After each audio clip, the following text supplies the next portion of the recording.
The following is a local resident producers program.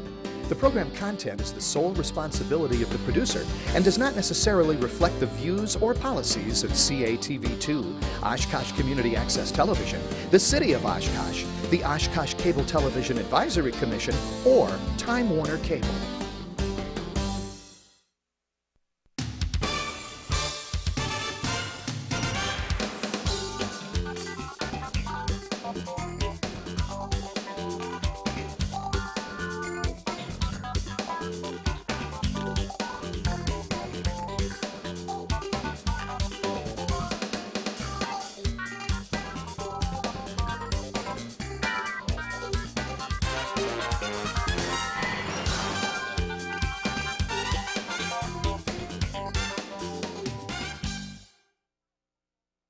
Cheryl Hentz along with Dan Rylance, and we're very pleased to welcome back kind of a familiar face, I think, to viewers. We're joined now by Bob Zaspel from the Consumer Protection Office up in Green Bay. He's actually the regional supervisor these days, so congratulations on a promotion. Thank you. Since the last time you were here. We asked Bob to come in because, of course, we're going to talk about some different things tonight, a lot of different consumer issues, but some that relate to the holiday season, gift buying, gift cards, gift schemes, all that stuff. So welcome. Thanks so much for coming down. Thank you. Very good to be here. Well, it is the holiday season, and with that, people are giving gifts. They're giving gift cards. Gift cards expire. People need to return gifts. Let's talk about that whole messy part of the holiday season. You know, let's talk about refunds first. You know, you get something and it's not the right size, or you don't like it, or it's the wrong color, or whatever, and you want to return it. Exchanges and refunds. What are some of the biggest problems that people have with returns and refunds? Well, Cheryl, you're very correct that it can be very messy, and a lot of times, a lot of the calls and the complaints that we get on the Christmas holiday shopping come after the first of the year when people do want to return the items. And one of the things that consumers really need to be aware of is that there are no laws in the state of Wisconsin governing refunds or exchanges. Each individual retail store sets their own policy. Most retailers in our area have a very liberal policy, and they will literally take back items and they will give you usually a cash refund or a credit.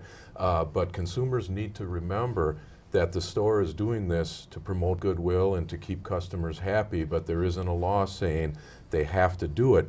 So one of the things you need to remember is if you're buying especially a higher cost item, you want to make certain that you ask questions and that you know just exactly what the refund and exchange policies are.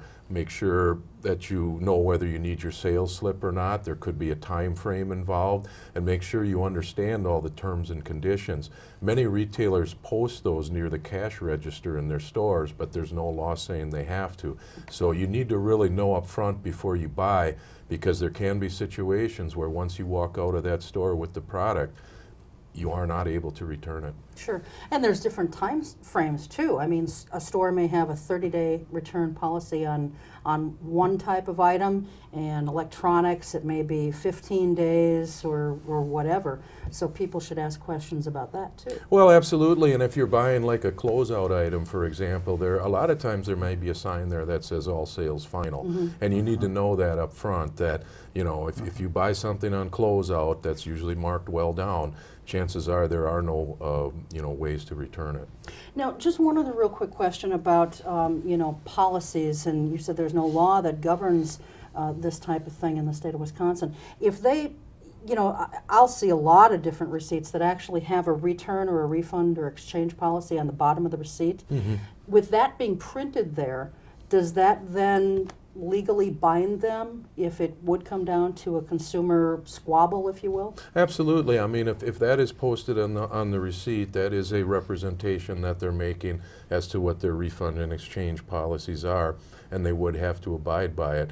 A lot of stores, especially in our area, are very good about taking things in. Obviously, if you are not able to return something, you're not going to have nice things to say about that store, and chances are you're going to tell friends and other people about your experience. So retailing is very competitive, and they want to keep customers happy. True. Yeah. I think the savvy shopper knows the good stores, don't you? Oh, absolutely. Yeah. And if you do get burnt where you can't take something back, it's going to leave a sour taste in your mouth, and chances are you're not going to go back. Exactly, yeah. Why do we not have laws in Wisconsin that govern refunds and exchanges and so forth? Well, I think it's something that's really up to the retailer. It's kind of a free marketplace, and I mean that's something that has been left up to the individual stores and the retailers, and I mean, it seems to be working. I mean, we do get some complaints on it, but we just want to make people aware that you're really on your own when you do purchase something. And luckily, as I said, most retailers in our area have very liberal return policies, but it's best to ask before you buy. Okay. I'm anti-rebates. Every time I go into a store and there's this little thing dangling from the top of a bottle or something, rebate $4. In the fine print, you know, I have to get a microscope to read what it is. I go through it and I fill it out, and 90 days later, it's returned to me because I didn't fill it out right. Or if I do get a check, it looks like it's been in a washing machine for a year, and they don't want to cash it because they don't think it's real. What are some suggestions about people who do want to play this rebate game? Well, rebates are kind of a real popular way, especially around the holiday season, for retailers to provide an incentive for people to purchase their products. Unfortunately, there are a lot of complaints that we receive with rebates from a lot of different areas. But some of the things that you want to be aware of is that you definitely want to read all the instructions carefully on the rebate. You want to fill out everything the way it's supposed to be filled out. A lot of times the cash register receipt will have to be included. There can be a deadline date as to when the rebate has to be sent in by. And you want to definitely keep a copy of everything that you send in, and maybe mark your calendar, because a lot of people will forget about them. Sure. And you want to keep track of that, and then if you do not receive your rebate within the time allotted, you probably want to first contact the manufacturer. Usually the rebate entity is separate from the manufacturer, and usually they have a P.O. box that closes the day after the rebate closes. But you want to get a hold of the manufacturer and see if they can give you some assistance with your rebate, and also contact our office if you're having a problem with that. The retailer has no liability in this area at all, does he? There's different types of rebates, and sometimes they could have some liability if it's like a joint offer where some of the rebate comes from the manufacturer. But a lot of times they are separate entities, and you know, take a really good look at the rebate, and if it's a couple dollars, you know, throw in the price of your postage stamp and your time and your effort, and you know, is it worth it? Personally, if it's a couple dollar rebate, most of the time I'm not going to bother with it. Well, it's hard, like on bottles, you know, wine or whatever, getting those labels off, you know, and they want the whole label, and even if you soak it in water, it doesn't loosen up that glue, and it's just like, the heck with it, you know, you just kind of throw it away. And but, you know, I like the instant rebates. I love the instant rebates. You just get it right there at the register. Why don't they all just do that? I mean, when you figure the time that a consumer has to spend, you know, cutting this out and making a copy of that and filling this out and then sending it to this address, and you know, and the time that it takes somebody to process this at some obscure center somewhere, wouldn't it be simpler and cheaper for the manufacturer or the merchant to just give an instant rebate and be done with it? Well, I think it would. You make a very good point there, but you know, a lot of times, as you said, these rebates are offered, but the manufacturers know that only a certain percentage of people are going to send in for them, and like you said, I've had the bottle in the sink trying to take the label off, and it came off in about 5 different sections. It was probably the same booze, and the same kind of booze. I said, forget it, you know. I tried to tape it together, and that didn't work. So, yeah, I mean, it's you got to really look at those things, and is it worth the hassle? They are a hassle. A lot of higher-priced electronic items come with quite substantially large rebates, you know, and in that situation, it is a very good incentive. But the $1 and $2 rebates, I don't think consumers are that motivated to go through all that in order to get that small of amount back. Yeah, I like the stores, if they're not going to do an instant rebate, I like the stores where they actually print out a separate receipt, so you don't have to make a copy of the receipt, and then some will actually give you a photocopy of the UPC code, so you don't have to sit there with a knife cutter or a box cutter and cut the thing off the box. And sometimes it's confusing to know which number to cut off anyway. So I like it when they make things easy for you. Absolutely. You know, that brings up another point. Did you ever buy a gift for somebody for the holidays that had a rebate on it, and you wanted to maybe take the rebate yourself, but you had to cut a square off the box, which you didn't want to do? I'd be in trouble. There's all sorts of hassles with rebates like that, but it is an incentive that manufacturers use, and and in some cases it's a worthwhile marketing technique. Okay. Gift certificates and gift cards, those two things have become very, very popular gift-giving gifts. And, I guess the one thing that kind of harks me off about that is so often you'll see an expiration date on these things. And I sit there and I think to myself, okay, why is there an expiration date on this? They already have their money. Mm-hmm. Why do they do that? Do you know? Well, it has something to do with the counting, and when they have gift cards out there, for example, they have to keep that on their books as accounts receivable, and it's difficult from an accounting standpoint that after a couple of years they have to do something with those figures. So they do put expiration dates on them at times, but I agree with you. I don't like an expiration date on something like that, but there are a lot of things to remember when you buy these gift cards, and you want to make certain that you're giving them to somebody that's appropriate. Like if I have a grandparent that's in their 80s and has limited mobility, I don't think I'm going to buy them a gift card where they've got to go out to a retailer in order to use it. I mean, they can be appropriate in certain situations, but there's a lot of problems with them. We get a lot of complaints from them, but it was estimated in 2006 that over 25 billion gift cards were purchased nationwide, so it's big business, and especially during the holiday season. But we get a lot of complaints from people that buy them. What you want to do is make sure you buy them from sources that you can trust. You want to make sure you read the fine print. As you said, there are a lot of conditions. Sometimes there's hidden fees with these cards. There's activation fees, there's transaction fees. So in essence, you're not really getting the amount of value that you paid for that card. There can be some exceptions to purchases where certain things are exempt from gift cards, for example. And you really want to treat gift cards like cash, and you really want to use them as quickly as you can. Mm-hmm. We do get a number of complaints on them. The other types of gift cards and certificates that we receive complaints on is there's a lot of restaurants that will issue them.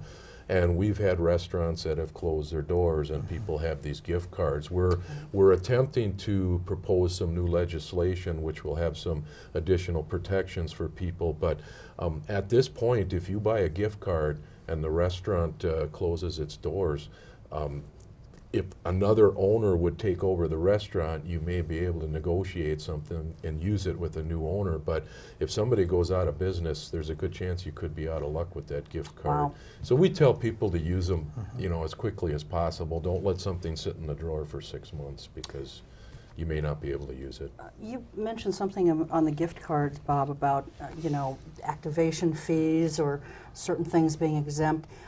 If there are conditions like that on these, is that printed on the back of the card? That needs to be disclosed, absolutely. Okay. But we have found that in some instances it is not disclosed, and that's where a lot of complaints come in. And people have a lot of concerns over these types of things. Okay, so they should really read those cards very carefully. Take a magnifying glass if you need to, I guess, to read the fine print on the back of the cards. You almost have to, but you want to know all the terms, you want to know all the conditions, and you want to make sure that who you're buying the gift card for, that it's something that it's appropriate for that person that they're going to use and they're going to use quickly. Mm-hmm. Because a lot of times with these gift cards, and retailers know this, and it's taken into account. A lot of people forget about them. Sure. They put them in a drawer, and a year later they look at it, and it's like, oh my God, it's expired or something. I read something a year or two ago on, it was millions and millions of dollars in unused money, basically, on these gift cards that, and gift certificates too, that, just like I said, go unused. People forget about them. They're a convenient gift. They're easy, but you want to make sure that who you're giving it to has the wherewithal to use it, and that they won't forget about it, and that they will use it right away. Okay. This is a grandparent Christmas shopping question. My wife and I have grandchildren now, and my wife's question to you tonight is, how do you find out about lead-based paint on children's toys, for example? I mean, we hear about this all the time. Recalls come regularly. Any advice on that at all? There is a federal agency called the Consumer Product Safety Commission that has been in the news quite a bit lately, especially from all the toys from China, and that is the federal agency that does all these recalls of dangerous toys. It's more than excuse me, more than just lead, but they are the ones that recall dangerous products, dangerous toys. We work pretty closely with the Product Safety Commission on these things. In particular, your question, as far as lead is concerned, you want to get on the Product Safety website. They will have listings of toys that have had problems. If you really want to be certain yourself with a particular toy that you have in your possession, for 10 or 15 bucks, you can buy a lead paint testing kit.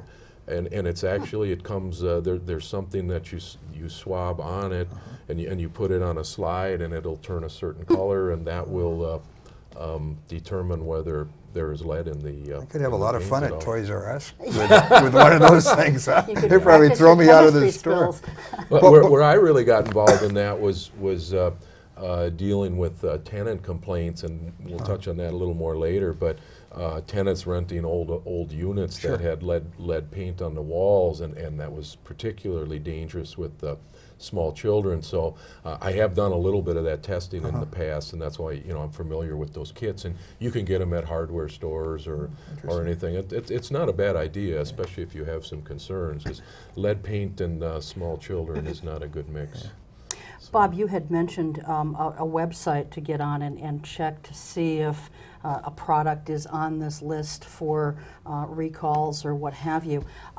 Besides things for children, the pet buying industry is tremendously huge. I spend a lot of money at pet stores on my dogs, and I don't think I'm unusual in that regard.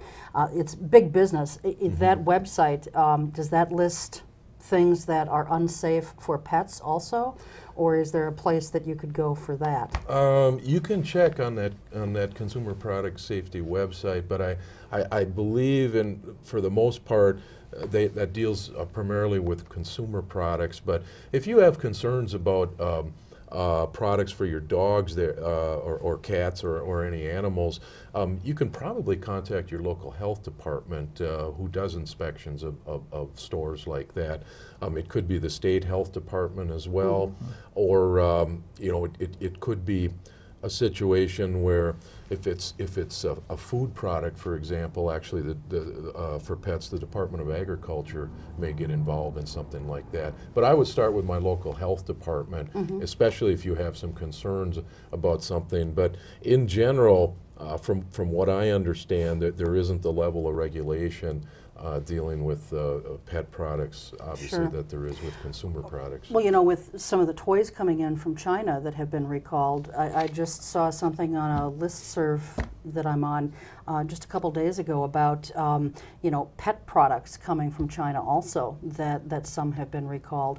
And so maybe another place would be the National Humane Society of the United States, maybe their website might have something on it. Exactly, and you are correct. There was a large amount of pet food products that was recalled from China because of real serious problems with the ingredients. So, yeah, it's something that you want to be aware of. A lot of the imports from China today, have caused a lot of problems in our country because they do not have the standards over there that this country does when products are produced. I think they're starting to get better at it, but in the past, their regulation was not real up to date. Okay. Talk about car leasing. There may be a viewer out there who wants to lease a car for the next couple of years. I think a third of the cars in the United States now are on leases. I've had leased a couple of cars, and the thing I noticed the change is that it's a couple thousand down now on a lease car. The penalty mileage per mile has jumped from 10 cents a mile to 15, 20 cents a mile. The miles per year you're given has dropped from 12,000 to 10,000. What sort of advice would you give someone who might want to be thinking about leasing a car for Christmas for a 2 or 3 year? Well, leasing versus buying has always been a very controversial subject, and I really think it's really an individual consumer decision. You have to really look very hard at how much you drive, how far you drive. Are you the type of person that can live with an older vehicle, or are you one that likes to trade in a vehicle every 2 or 3 years? You like driving a new vehicle. It's really a consumer choice. Leasing can be quite advantageous in some situations. There even can be situations where you can purchase the car after the lease is up. But you are correct that you have to really look at the money that you put down, the penalty if you go over the mileage, the amount of mileage you're allotted, and can you live with those types of restraints, and do they fit in with your driving habits? And if you drive 20,000 miles a year, for example, a lease isn't for you. I have not leased a vehicle, and I don't plan to, but I know in some circumstances, it is advantageous. I keep cars a long time. It's one of the things I don't enjoy buying. I drive a Jeep Cherokee. Okay. It's very nice for this time of year. Yeah, it is. But I tend to keep them a long time, and so I'm not too interested in leases. But for people who like to have a new car every couple of years, it may be the way to go. Yeah. And you're right about you got to check your own situation, whether how many miles you're going to use it per year and all of that. But it's very popular. Absolutely. Yeah. And you don't have to put out as much money as you would with a purchase, and you can renew that or get a new lease every 3 years. If some people like driving that newer type car, I mean, then it's for them. Let's talk about furnace repairs while we're on the subject of that's this a good particular one. time of the year. Getting cold. It is. When I got up this morning, it was 0 degrees with a wind chill of, I think it was 13 or 14 below. The furnace is running at a pretty good clip. People are obviously having furnace problems in some cases this time of year. I know several years ago I did. And, what should people be aware of with respect to furnace repairs, finding a reputable contractor?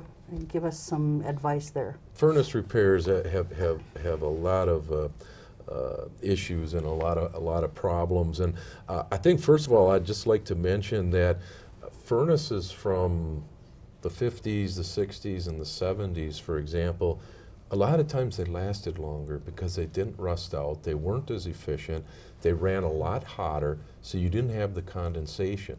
When we started in with these higher efficiency furnaces, they don't run as hot, they don't run as long, and there's more condensation because of that, which can cause rust in the heat exchanger, for example. So furnaces don't last as long. People that have a furnace go out after 10 or 12 years, for example, can be flabbergasted because maybe their mother and father's furnace lasted 25, 30 years. They don't last that long anymore. But the thing that's very important to remember is that you need to have that furnace checked out every year by a reputable furnace dealer, because especially with these high efficiency ones, there can be rust, there can be holes in them, and there can be carbon monoxide emitted. However, if you have somebody solicit you, for example, call you or knock on your door and want to do a furnace repair, or if somebody comes in and says, oh my God, you're leaking carbon monoxide, and thank God we're here and we need to replace it immediately, you may want to stop, take a step back, and maybe have another opinion or two, because there's a lot of scare tactics in that industry, and especially if it's a newer furnace, you want to get a second opinion. But furnaces really don't last as long today as they used to, and it's not a very popular purchase to have to make. One of the things I recommend to people, and again, it's not something they want to do, but the very worst time to replace your furnace is in the middle of winter when it conks out on you. Been there. You're that, Cheryl? And that's what people do, because it's not something that they want to do. But if you have, for example, an older furnace and an older central air conditioner, it can be very financially advantageous to you to do some comparison shopping, check Consumer Reports magazine, take your time. There's a lot of rebates, there's government rebates, and maybe make a package purchase with a central air conditioner and a new furnace at the same time. Many people don't do that, though, and they'll replace it when they absolutely have to. But if you look at it, if your furnace goes out in the middle of winter, I mean, you don't have time to do any of that research. You got to do something quick. Well, Can I share a story on this? Sure. Mid-1970s, I'm living in Grand Forks, North Dakota. New Year's Eve, 32 below, wind chill about a -80. My furnace goes out.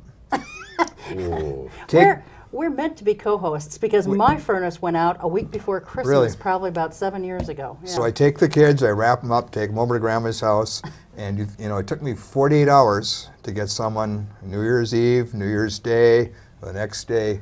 The temperature of my house is down in the 40s. I'm thinking all sorts, the plumbing's going to pop and all this sort of stuff. And it was just a matter of, an older furnace who bought a house and just, you really ought to check it in September every other year or something like that, just to make sure. We didn't do it, and paid a very cold price for, mid-70s in northern North Dakota. Oh, I bet New Year's Day, too, you probably paid triple time for the labor. Oh, we did, absolutely, yeah, and it took me 6 hours to even get someone that would come out and look at it. Yeah. But you're desperate in that situation, and you have to move quickly, because you're talking water pipes. Absolutely. You're talking major damage if you don't get something in there quick. So So that's the kind of thing where a consumer doesn't want to be put in that situation, because you're going to be inclined to, the first contractor that you can get to come over, you're going to grab that person, you're going to say, put it in. Right. And you're not going to be concerned about price, you're not going to be concerned about the warranty, you're not going to be concerned about how reputable the person is.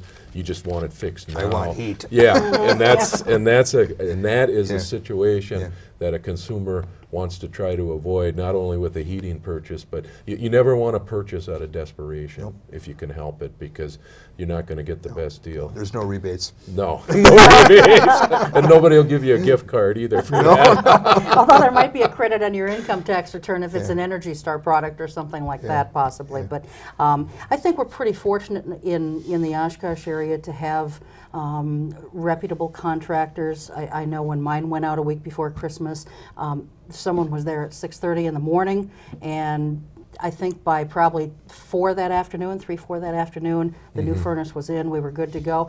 And I've had a wonderful relationship with them all these years, and I'm just very pleased to have found them. Not pleased with the circumstances under which I found them, but I was pleased that I found them.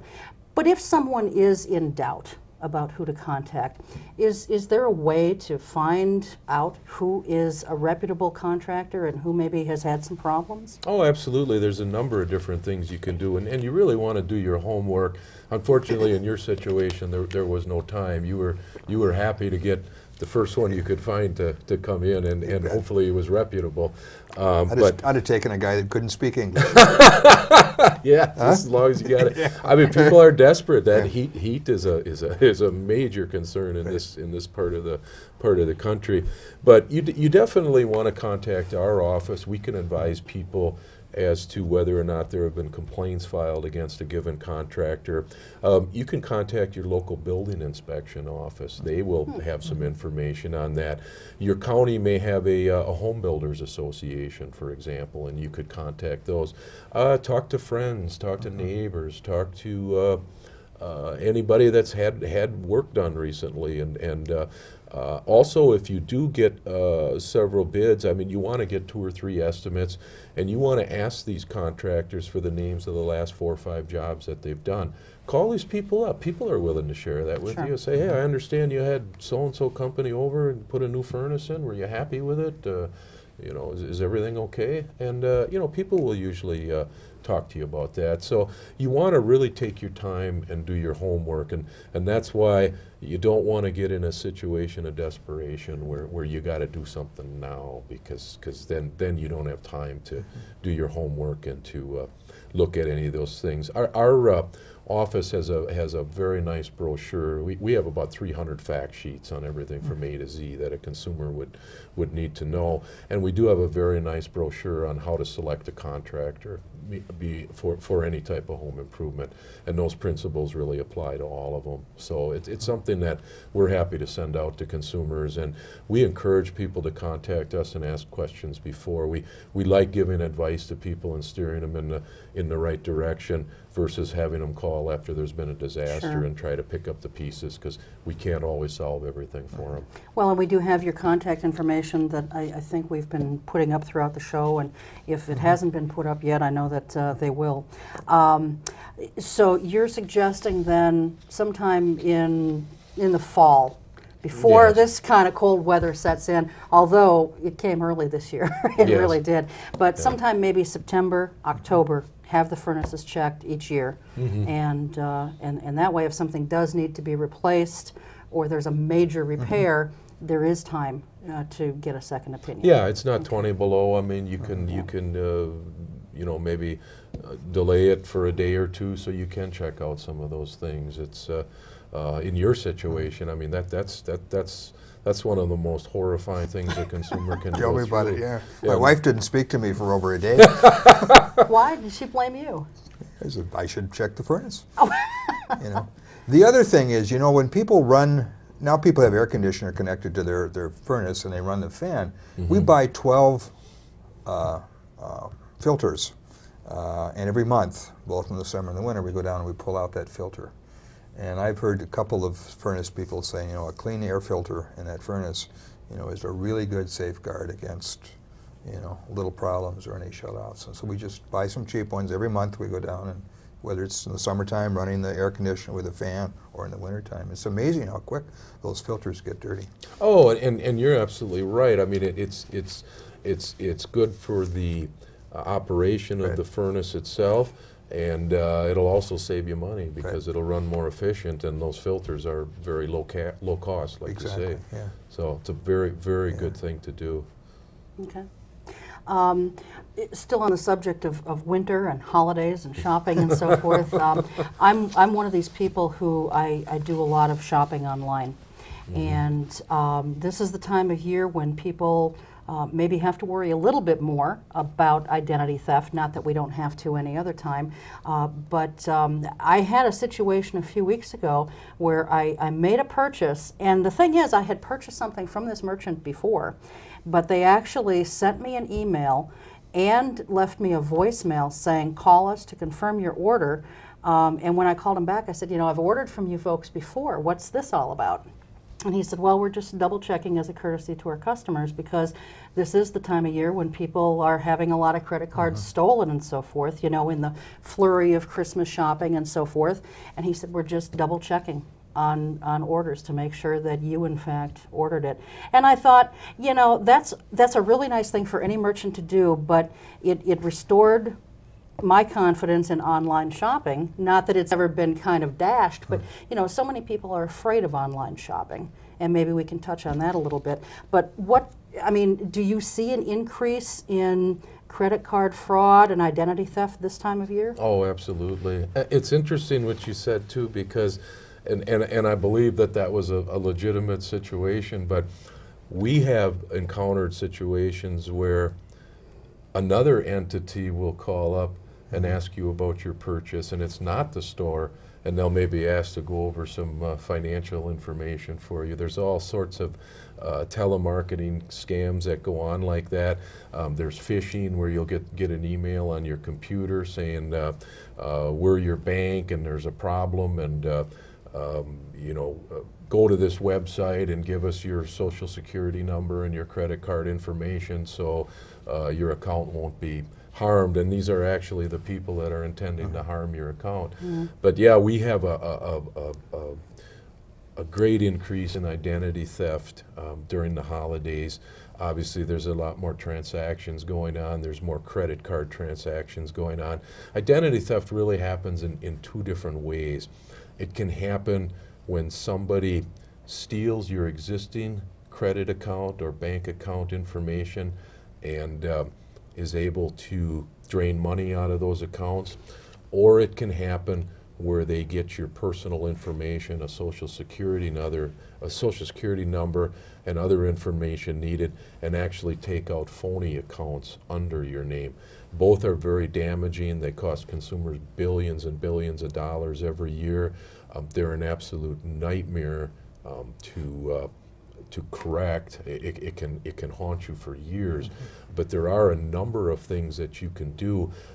Last year, our department was able to open a new part of our agency called the Office of Privacy Protection, and they are exclusively there to deal with identity theft.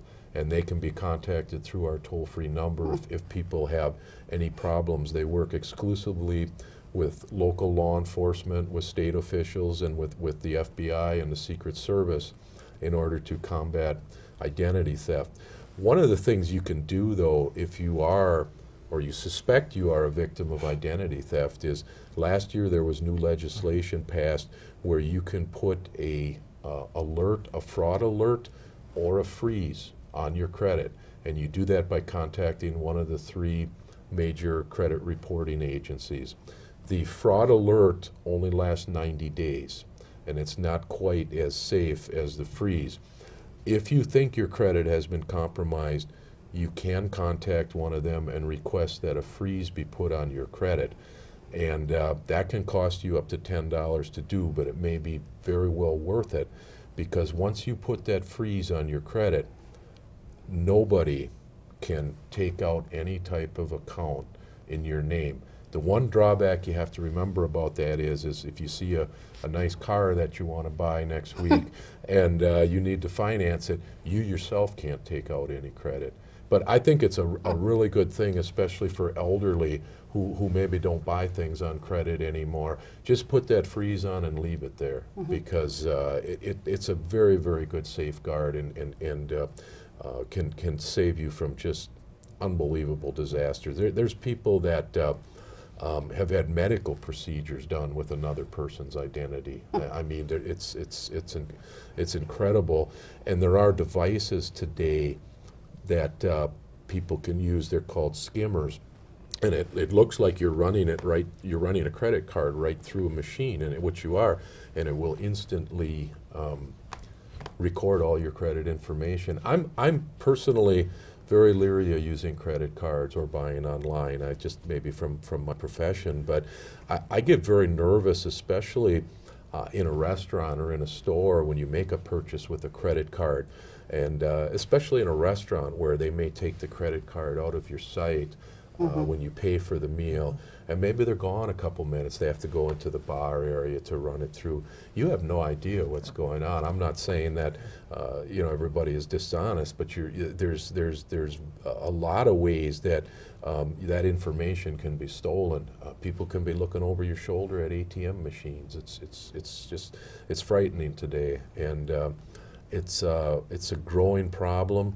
And the best protection from it is to protect yourself by putting that freeze on if you think you've been compromised, and be very, very careful buying online, dealing with secured sites, and be very careful where you use your credit cards. Okay, all right. Before the program, I found a statistic that they estimate that 72 million people this year will use the internet to purchase things for Christmas. And that's 12 million up from last year. But think about it. Obviously, you got more complaints if there's 72 million people that Yeah. That's an incredible and amount, it's, you know, and it's convenient. It is convenient. It's easy, Yep. and it's, you know, it's got a lot of advantages, but it's not without some risks. Yeah. I share your paranoia. I don't, and the restaurant thing really bothers me.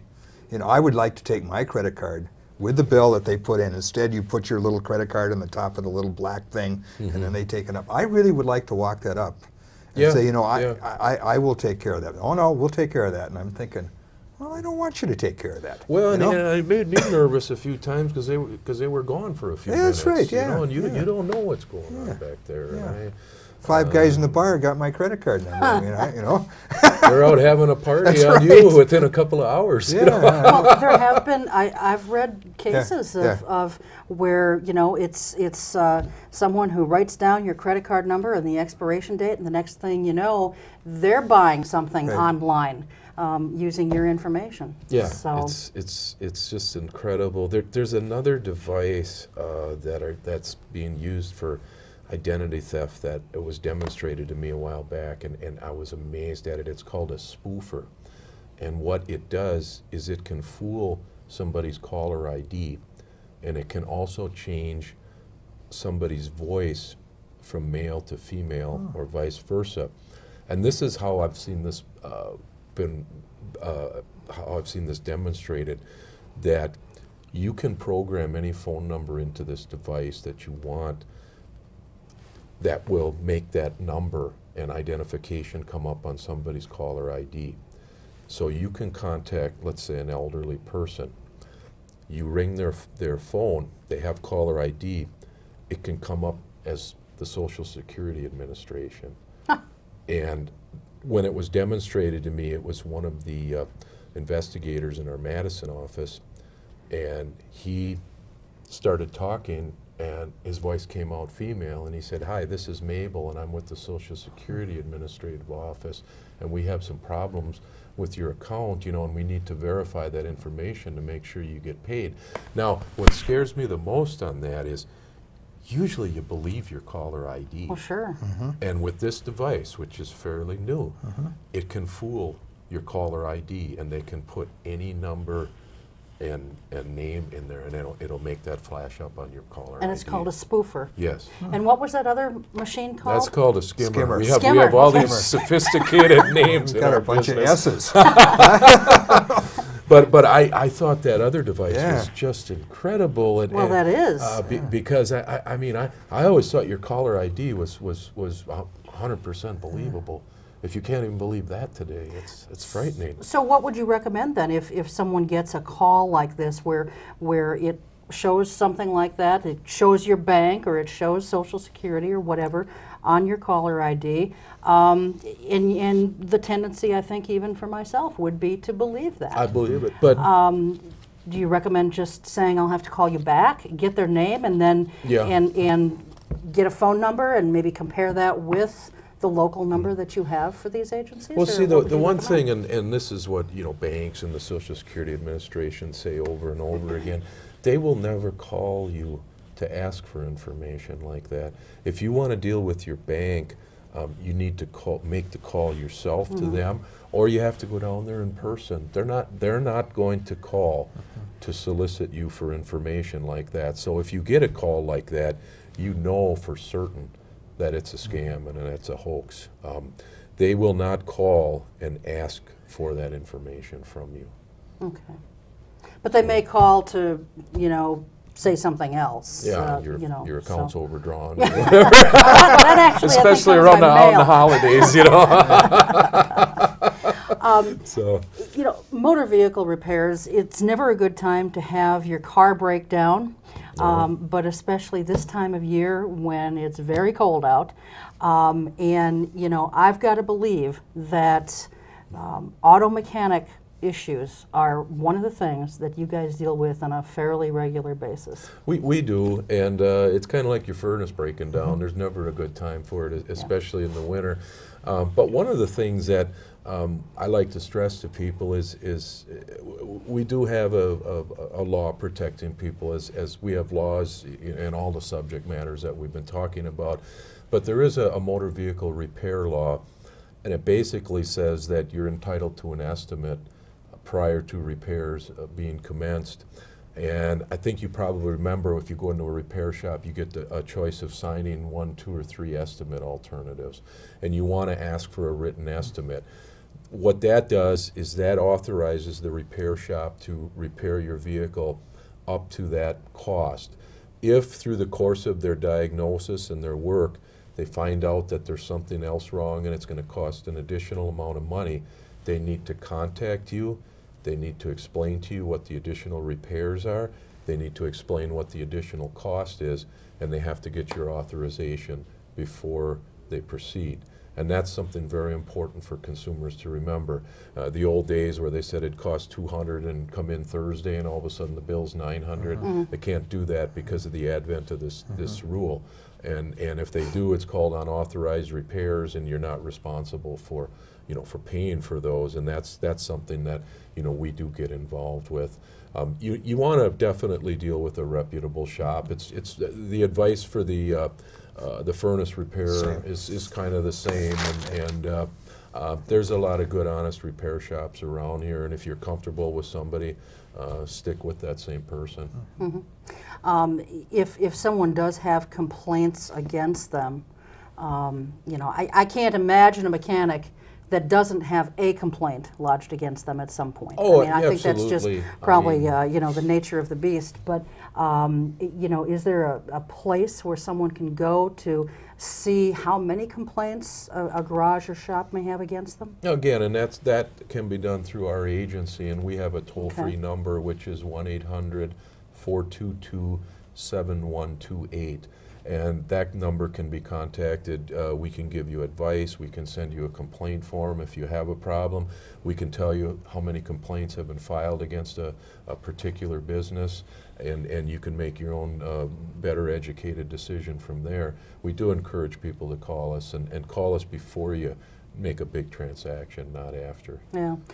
Except there are, like the furnace situation that Dan and I have both dealt with, there's times your car breaks down and you can't necessarily get it to another shop to get a second estimate or a second opinion. I guess in a case like that, you're just kind of stuck, aren't you? Well, you're in a situation like that. You kind of have to trust the person. You have to go through with the transaction, but understand that if there are problems, that there may be some remedies after the fact. But yeah, I guess my advice would be, don't get yourself in those situations, but that's impossible, and it happens to everybody from time to time. So yeah, in cases like that, I guess, be aware of your rights, be aware of your potential recourse, contact our office. Sometimes a private attorney is the way to go. There is recourse for consumers that have been wronged, and but in your case, you had no choice but to proceed and hope that your biggest worry was a short-term remedy. You needed it fixed now. Warm up a house. Yeah. And he had to get his wife talking to him. Yeah, there you go. Get my kids back in their own beds and stuff. My wife believes with the auto thing that there's a gender discrimination here. That, if a woman takes a car into the shop, they're gonna try to pull tricks on her because she's a woman. And she's given me a couple of examples in our lifetime where that happened. Now, you take that car in tomorrow and you see what they're gonna say. And I've talked to other women too, that I think women I think women are more savvy now than they used to be, but I think women are taken advantage of in a situation like that. Oh, I think so too, because you're dealing with something where if you have no familiarity with repairs of a vehicle, you're pretty much at their mercy. And a lot of males also have little or no knowledge. That's true. Of that. So, but yeah, I think you're correct there, and whether it's male or female, a consumer needs to educate themselves as best they can to know their rights before they walk in there, and to try to watch out for and identify things that maybe are a little questionable. And yeah, there are certainly situations where there's unnecessary repairs made, but if it's somebody that you trust, that's a fine line. And we have investigated companies for the allegation was unnecessary repairs. That's a very difficult thing to prove unless we have a lot of repetition and numerous complaints, because we'll take a complaint, for example, for unnecessary repairs, and the shop will respond back and say, you know, this is a certified mechanic who's been to 10 training classes, and in his opinion this was a potentially dangerous situation, and that's a tough one in court, you know, unless you have a lot of repetition of it. But you do want to again, do your homework and deal with somebody that's reputable, and you know, and try to educate yourself a little bit. There's a lot of information on the internet on auto repairs, Consumer Reports magazine. There's all sorts of knowledge out there, and it's kind of a consumer beware world yet. So. One thing we want to touch on, you know, we've only got about probably 8 minutes, 7, 8 minutes left, is the do not call lists. Yes. At the end of October, I believe it was, the do not call list for the state of Wisconsin expired, and people needed to renew their listing on there. There was kind of a little bit of complaining going on, because people would be trying to, you know, call to re-register their numbers, and they weren't able to get through. But I guess the trick was to call at different times of the day. I believe on November 29th, the new dot call list registered over 80,000 new phone numbers. And we did get a lot of calls from people. When they called into our office, we actually registered them online, which is a second way to do that. A lot of elderly without computers, you know, aren't able to do that. But yeah, the system was just overloaded a little bit. But you know, as you said, I think if people called a little later in the day, or later in the evening, they were able to get through. But that rarely happens. But the do not call list is updated quarterly, and it's important for people who wanted to stay on the do not call list for November 1st to register before October 30th. If you did not register by October 30th and it got into November, as I said, the list is only updated quarterly, so you would go 2.5 months without being on that do not call list, and you could be susceptible to telemarketers during that time. You do stay on the list for 2 years, and we encourage people to register once a year even. There's nothing saying you can't register sooner. Maybe do it on your birthday every year. It takes about 10 seconds, and then you know you'll never fall off the list. The reason that we do that is the system has a finite number of phone numbers that it can handle, and every 2 years it's estimated that 25% of the phone numbers change. So we have to kind of scrub the system every couple of years, otherwise it cannot handle the capacity that it does.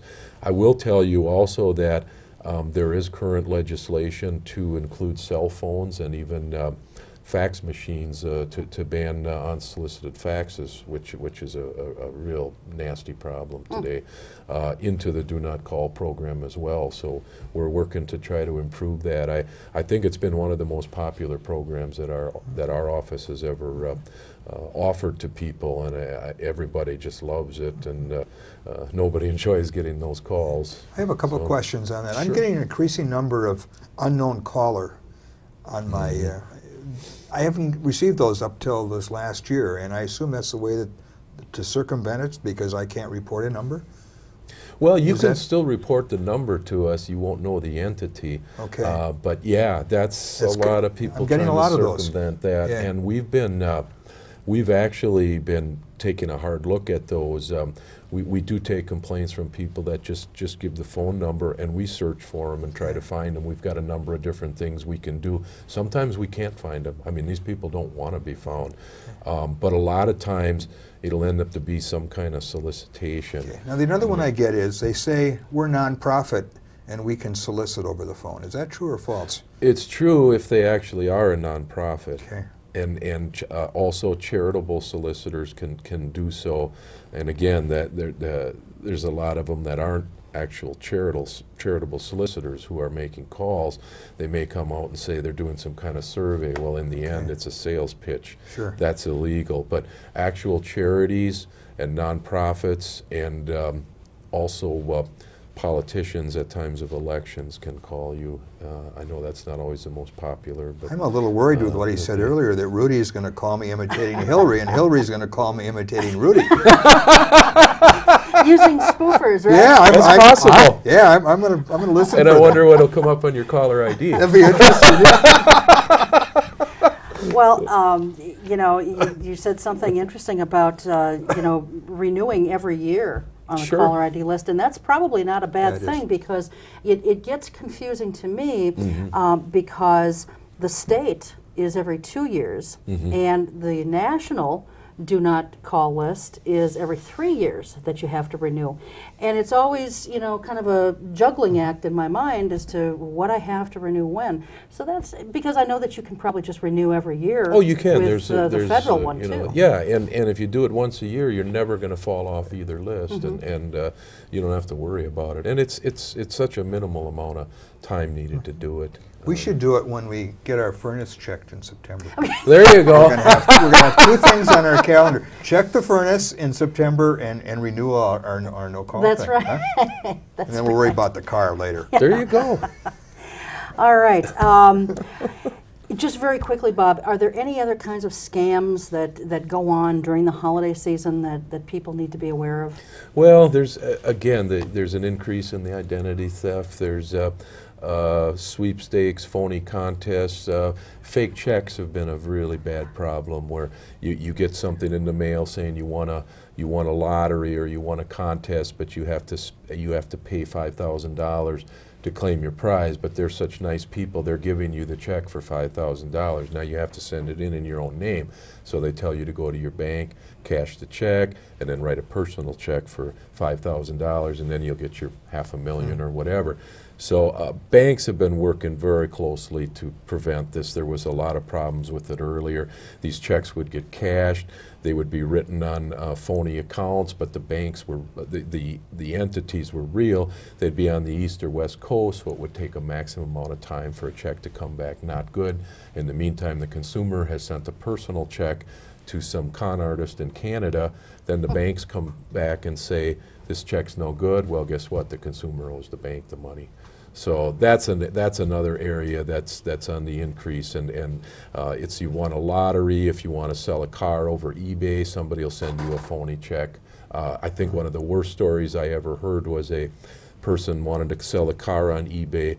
A person from England contacted him and said, I want to buy it. Sent him a phony check for $10,000. The timing was key to this, because the person from England knew exactly when the check would arrive, called the person up on the telephone and said, did you receive the check? And he said, yes. He said, did you cash it? He said, yes. The person from England then broke into tears and said, my mother and father were just killed in a car accident last night, and we have to pay for this funeral, and everything all up in the air. You didn't ship the car yet, did you? And they said, no. He said, can we please just cancel the transaction, and could you just send me my $10,000 back? So the guy wrote a personal check for $10,000 back. That's nasty. That is. So there's all sorts of you know, things with the fake checks too that are frightening. But consumers gotta, you know, they gotta be savvy. They gotta educate themselves, and we can help a lot. But there's only a few of us and a whole lot of crooks out there. So And the easier it we need is to be for us to careful. shop, the more tricks that are going to be there. Absolutely. Okay. All right. Bob, thanks so much for being here. It's always a pleasure. Thanks, Give Bob. a lot Thank of you very much. information in a short period of time. Take good care. We'll see you next time. Thanks for joining us. Keep your eye on us. We've got our eye on Oshkosh.